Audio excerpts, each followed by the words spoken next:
everybody. For those of you that don't know me, my name is Mary Hall Scott. I'm an independent artist. I tattoo out of several locations. I own Permanent Makeup Designs Academy and Micro PMU Tattoo Supply. So this video is going to be about the 7 curved mag. So a lot of questions around this. You guys know I use it and I love it. So what is a mag, first of all? So a mag has 2 rows of needles traditionally. So a 7 curved mag has 4 in the back and 3 in the front, okay? A curved mag simply takes these 2 end needles here and pulls them in a little bit, and that's called a curved mag.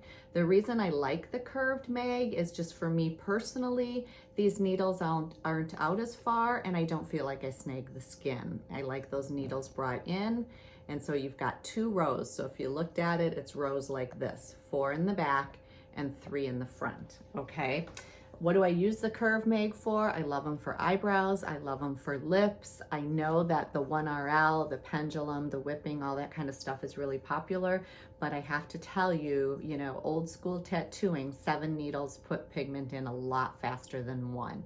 So if you know how to use your mag properly, you can get the pixelation throughout the work that you're doing, throughout the brow or throughout the lip. If any of you saw the post and pay it forward, you saw that I had 3 pictures. 2 were with a 1RL slant, a 1RL straight, and the 3rd one was with a 7 mag, and you could see the pixelation perfect in all of those. So we're gonna go ahead and turn this on. So I've got the power supply set up. This is 5.6. I'm generally anywhere between 5.5 and 6 when I use the curved mag. Now I want you guys to remember that if you've seen my video talking about hand voltage and hand speed, they have to be married, right? So I usually have the needles out just a little bit further when I do this. If you have them in too close, you'll get lots of droppings with the ink. So I generally just have them out a little bit further is my preference. Now I'm using the Valhalla and I have that set on the 3.8. So if you think about it, you guys, if you've got a bigger needle configuration in here, you want a little bit more power to drive that configuration. So the Rook, if you own the Rook, the 3.5 cam is very effective with the mag. It's probably my favorite cartridge to put in the Rook is the 3.5 mag. If you own the Valhalla, you can set it up. You can use the 3.4, the 3.8. If you've got your Zion S, put in your 2.5 cam and then your give, set that up at hard, okay? So once you have the pigment in there, I tend to wipe the pigment off the back of the cartridge. I just like a clean tattoo. Then you're pretty much gonna tattoo at a 90-degree angle. And I use a lot of back and forth, you guys. I feel like if you turn it into a pendulum treatment, then the more time you spend up in the air, the less time you're tattooing and the longer that it takes you. So you can see those really fine pixels. And if you want it darker along the bottom, then you can just go over it more on the bottom. But as you guys can see, when you get control of your mag, you can actually do the top border and come all the way across the top and actually make your lines. Now, the mag doesn't really hold as much ink, so you will be dipping a little bit more often. So remember that. If you start to see no ink coming out, you definitely want to dip, because if you don't have any ink, then you're just going to be scratching your client, right? So you can come up from the tail, and it's just, notice how my hand is sitting heavy on the plastic or on the practice material. Your hand is going to sit on that patient or that client, okay? You don't want to be up here trying to do this because you have less control.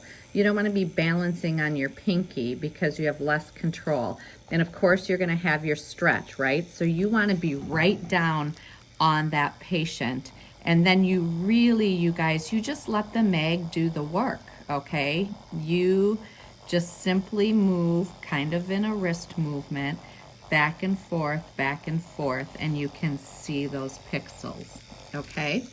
Now, one thing that you can do is you can, if you've gone from the bulb to the tail, then you can also hold your stretch and you can pixel across this way. Because remember, the skin isn't flat, right? It's kind of like an orange.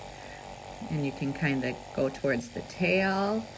So this is gonna pixel different parts of the skin. Now you may wanna stay away from the front because you want this really light and airy. And see how light and airy you can make that with a mag?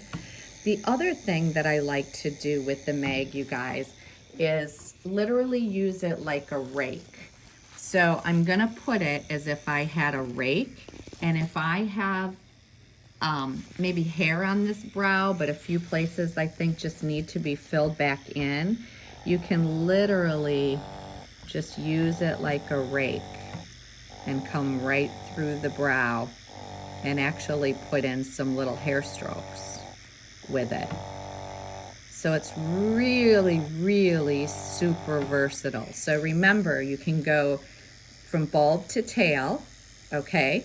Or you can go from top to bottom, or you can use it like a rake. So let's see what we have here when we wipe this off.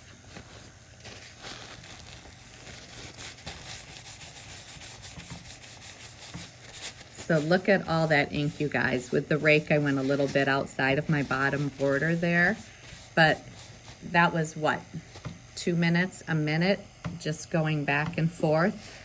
And look at all that ink that is deposited. So it depends on how much I want to take off of the practice skin here. But you can see, so that, let's just call that, you know, 3 passes. We went this way, we went this way, and you can see the tiny little appearance of hair strokes when we did the raking. So that's it, you guys. That is how you use the Magnum. It's really that simple. Just have it in your hand. Oh, the one other thing is I like to use it like this. So I like to be able to see my needles. Some people do tattoo with it like this, and then they use that as their border. I like to see my needles, so I like to do it like this to create my borders. But either way, whatever works for you guys, it's just an amazing, and you're gonna get that pixelation as long as you are letting the machine do the work, okay? Let me show you one more thing. If you're really heavy-handed and you're using too much pressure, you can almost hear the difference, okay? You're not letting those needles come in and out of the skin.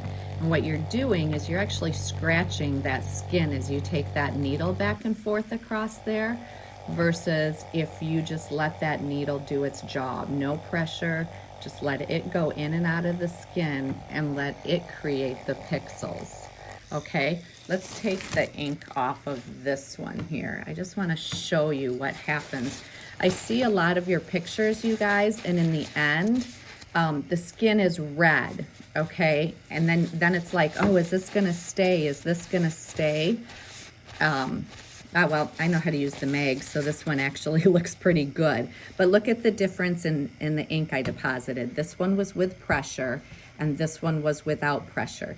If you use too much pressure and you go across the skin and you don't let those needles go in and out and you drag them on the skin, that's when you're gonna get bleeding and lymph, and you're gonna see that redness behind, and you don't get as good of retention.